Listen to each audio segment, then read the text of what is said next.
Lula, nesse momento, pode até estar ligeiramente à frente das pesquisas, mas tem uma pergunta que deixa o governo, no mínimo, desconfortável. Será que esse realmente é o teto do Lula? 46%? Porque se for, ele não vai ter votos suficiente para se reeleger, isso é um fato. Hoje, nas pesquisas, a gente vê o Lula e o Flávio tecnicamente empatados. Então, basicamente, quem vai conseguir ganhar esse jogo é quem vai conseguir convencer os indecisos. Mas já tem muito tempo que o Lula bateu ali num teto, meu amigo, que não vai mais para lugar nenhum. E isso, pra gente, não é nada triste. E aí, eu vi esse artigo que saiu aqui sobre o Lula pode perder as eleições mesmo estando bem nas pesquisas. Aqui eu acho que eles foram até bons demais com o Lula, né? Porque tá bem nas pesquisas, eu acho que é muito forte. Teve uma pesquisa que saiu hoje onde o Flávio tá até na frente do Lula.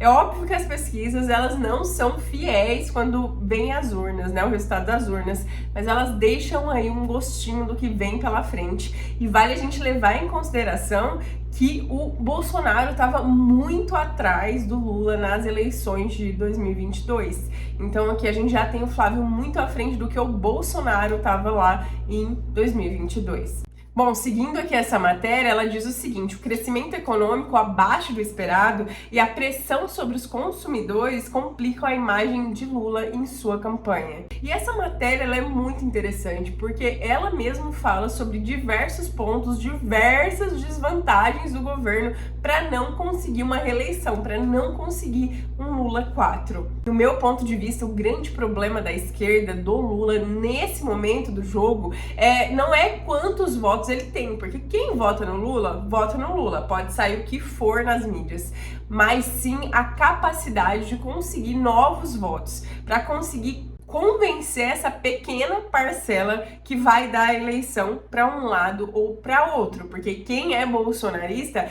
vai votar no Flávio Bolsonaro. Quem é lulista vai votar no Lula. Pode sair Marcola, Jacques Wagner, o que for, as pessoas vão continuar votando no Lula. Eu entendo, eu, Priscila, não entendo, mas assim, a gente vive um país democrático onde as pessoas fazem aí o que querem, né? Votam em quem querem. Nesse artigo, ele cita essa pesquisa que saiu da Nexus, né? Da BTG, onde o Lula apareceu com 46% dos votos e o Flávio Bolsonaro com 45%, ou seja, praticamente um empate. E esse artigo, ele chama muita atenção para o teto eleitoral do Lula, que ele já bateu há muitos meses. Se você for ver as pesquisas, ele sempre tá aí nessa base dos 45%. Parece que esses 45% para ele é literalmente o teto de pessoas que ele consegue convencer. E para quem quer vencer uma eleição, não basta convencer só os seus. Você tem que convencer pessoas novas, trazer para o seu lado. Porque se o Lula fosse uma ampla maioria, se ele tivesse com folga na frente, ali com 55% dos votos, o Flávio com 20% e o restante dos votos distribuídos entre os outros candidatos, ele ia estar bem tranquilo, mas não é o caso. Ele precisa convencer gente nova. E como que ele vai fazer isso? Com tanta crise no governo, com as coisas no mercado do jeito que estão, porque as pessoas, elas não se ligam no macro da economia, no que o economista fala: nossa, o PIB do Brasil cresceu não sei quantos %, o Brasil está indo muito bem, está tudo muito bem. Você vai no mercado e a conta não fecha, o seu salário e tudo que você precisa fazer com o seu salário não fecha. Você vai no mercado hoje com R$100, sai com 2 sacolas e amanhã você só sai com uma, e as pessoas que não entendem basicamente nada de economia ou de política só sabem que não tá funcionando. E sem contar que o Lula, ele é um candidato velho de estratégia, velho de politicagem, ele sempre vem falando as mesmas coisas há tantos anos, né? O Lula é velho em si, né? Porque ele tem 80 anos, então ele tem essa carga com ele, tanto pro bem quanto pro mal. Eu falo do bem de assim, ele é muito visto na mídia, ele é muito conhecido no Brasil. Só que isso tem os dois lados, né? Os dois pesos e duas medidas. Tudo que ele faz hoje não é como era antes, né? Na época que a gente só tinha as grandes mídias. O que se falava lá era lei. Não tinha o contraditório como a gente tem hoje nos vídeos, as pessoas trazendo a verdadeira versão dos fatos, ou contradizendo as coisas que ele diz, ou dizendo, nossa, mas você prometeu isso lá no Lula 1, agora no Lula 4, você tá falando que vai entregar. Então o Lula, ele tem toda essa carga aí negativa, fora todas as outras tretas que a gente sabe, né? Corrupção e todo o resto. O Flávio, ele vem com essa vantagem.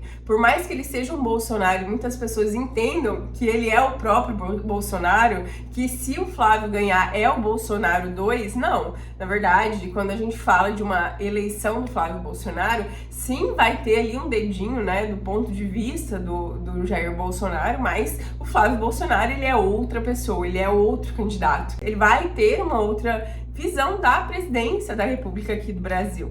Então isso acaba que instiga as pessoas a conhecerem um novo, o que ele pode trazer, será que ele não pode trazer alguma coisa nova, melhorar as coisas pra gente aqui dentro do Brasil. Então o Flávio, ele tem essa vantagem e o Lula tem muita desvantagem de tudo que ele não fez, toda a corrupção, de todas as histórias pra trás. O Flávio, ele vem novo aí na política.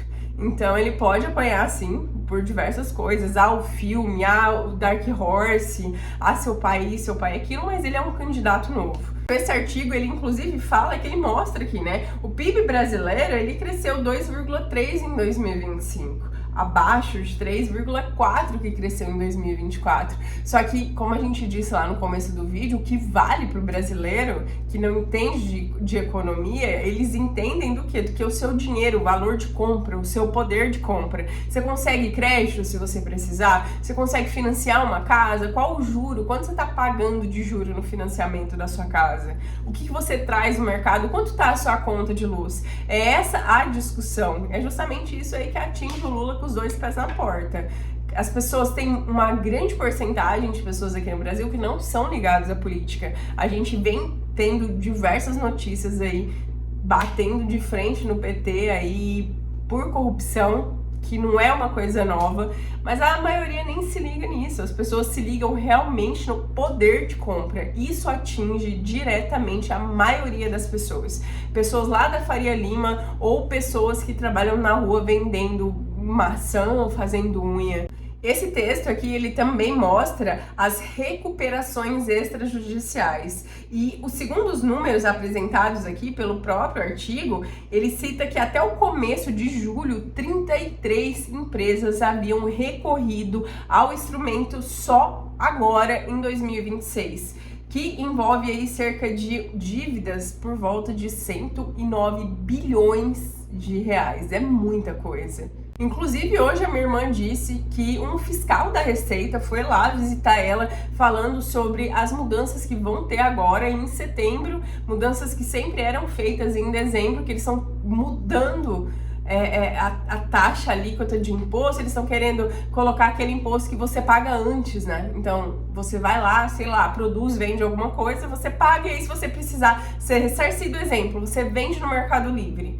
Aí a pessoa foi lá e devolveu, desistiu da compra, devolve pra você. Você só vai ser ressarcido no próximo ano do imposto que você já pagou mês passado. Entende o quanto isso tende a dificultar a vida do empreendedor brasileiro? E aí as empresas fecham, as pessoas ficam sem trabalho, e isso vira uma cascata de... Gente, sinceramente, eu nem sei, eu não gosto nem de pensar no que seria do Brasil se o Lula ganhar.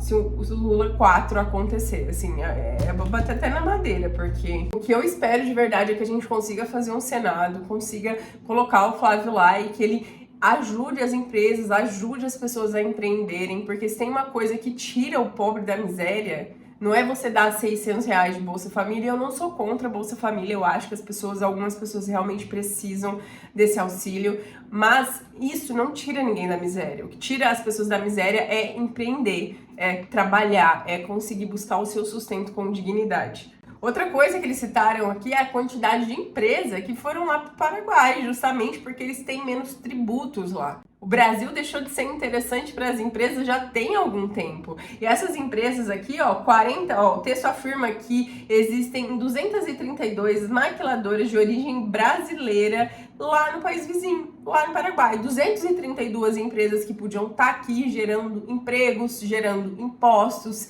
fazendo a economia girar, foram para o Paraguai, porque simplesmente aqui a carga tributária não compensa, compensa mais produzir lá e trazer para cá. E aqui justamente entra um grande problema: qual é a segurança que o Brasil entrega para quem produz? A gente vê o atual governo falando muito sobre ajudar apenados, ou a pessoa só roubou um celular e todas essas baboseiras, mas quando a gente pensa em empresários e empresas que geram empregos, eles precisam de segurança jurídica, e aqui no Brasil tá um pouco complicado a segurança jurídica, os créditos estão em um valor super alto, a nossa taxa Selic, ela tá muito alta, isso quer dizer que quando você precisa pegar um dinheiro emprestado, ele tá ali é nada a taxa Selic. Quer dizer que você vai pagar um juro absurdo para conseguir aí empreender, colocar dinheiro na sua empresa, construir uma casa. Esse juro tá aqui justamente porque o risco Brasil tá muito alto. Então, para ele conseguir pessoas que emprestem dinheiro, ele precisa pagar um juro alto, porque o risco Brasil tá cada dia maior e a tendência, infelizmente, é que isso fique cada vez mais grave. Esse artigo, ele cita também os escândalos de corrupção que teve no governo só agora, nos últimos meses. Aqui ele fala sobre o Banco Master, sobre o INSS, aqui ele nem falou sobre o Marcola ainda, que é mais aí uma treta que tá ali, ó, do lado do atual presidente da República. Aí é nesse ponto que a gente volta para aquele mesmo impasse de antes. O PT, a esquerda, eles estão sempre até aqui envolvidos em corrupção. A verdade é que a corrupção, ela tá intrínseca no governo, mas é inegável que tá muito alienada com a esquerda. Mas quem vota no Lula vai votar no Lula depois dele ser preso, depois do Pretolão, depois do INSS, depois do Master, depois do Marcola.